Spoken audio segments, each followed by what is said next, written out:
Woke up this morning and Breloom is trending again, only this time it's not just for the meme Breloom posting. It's in the context of the CEO killer. Why?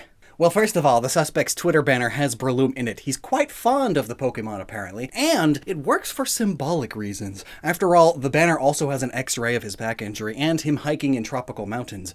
Breloom does like tropical climates. We also know that he's quite well read. On Goodreads, he rates several books. A lot of them are about how much of a scam the American healthcare system is, especially in the specific context of back pain treatment. But I'm a Poketuber. I just want to know, why Breloom? Not that I'm complaining, it's an amazing Pokemon, but is it just because Breloom looks like it's wearing a hood with the green jacket, and it has a penchant for the move Bullet Seed, which can strike several times? Well, partially that's it, and on its own, that is pretty funny, but it's deeper. The dude's named Luigi, and Luigi is also green, like Breloom, hence a lot of fan art like this. Oh man. But no, based on Luigi's post and retweet history, he's a pretty conservative, anti-woke, conspiracy theorist Christian kind of guy.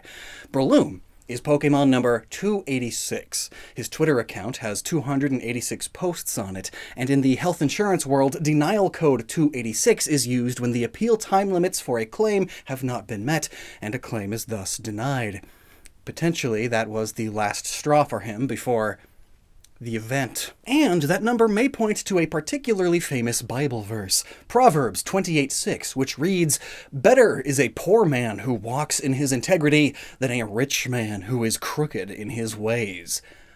Which tracks. No one is more fitting of that description than an American health insurance CEO or board member. So I grew up like hella Christian. We're talking tri-weekly Bible study for hours at a time for 20 years. I don't have enough fingers to tell you how many times I've read the Bible cover to cover. So let me tell you, the Bible is pretty explicit about rich people bad, and yet there is no such thing as a good billionaire is so often seen as some radical non-Christian stance in this country. Like, Jesus personally said nothing about gays or abortion, even though both were very prevalent in his time, but Jesus did say, at Matthew 19:24, it is easier for a camel to go through the eye of a needle than for a rich person to enter the kingdom of God. In other words, saying, not technically impossible, but... And in Matthew 5:5, he said, "Blessed are the meek, for they shall inherit the earth." And when Jesus sent out the first disciples to preach the gospel, be the first Christians, he gave this command: heal the sick, cleanse the lepers, raise the dead, cast out demons. Freely you have received, freely give. And yet, this so-called Christian nation is the only nation in the developed world without some form of universal health care. Honestly, it's no wonder people are leaving the faith at record rates. It feels like more and more, most, but notably not all, of these people are voting to increase the suffering of the nation, like the suffering is the point. And the Bible is too woke now.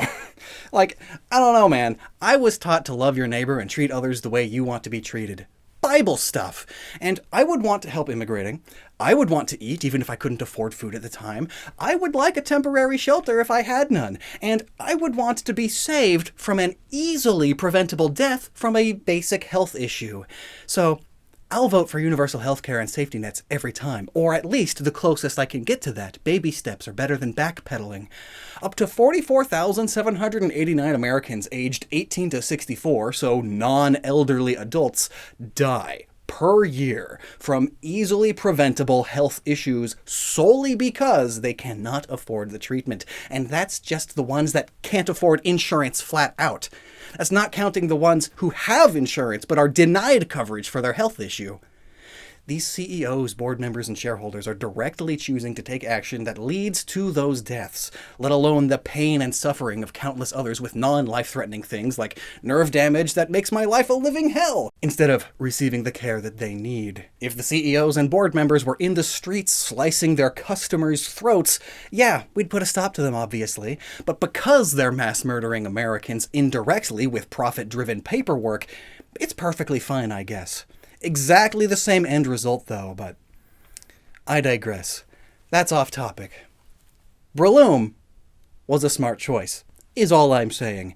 If the evidence on Luigi wasn't planted, a thing cops commonly do here, it's pretty clear that he wanted to be caught, because then people can see his socials and see his point of view and maybe be radicalized like him. That's always the point of people like him, especially those who are fans into, like, QAnon conspiracy theory stuff.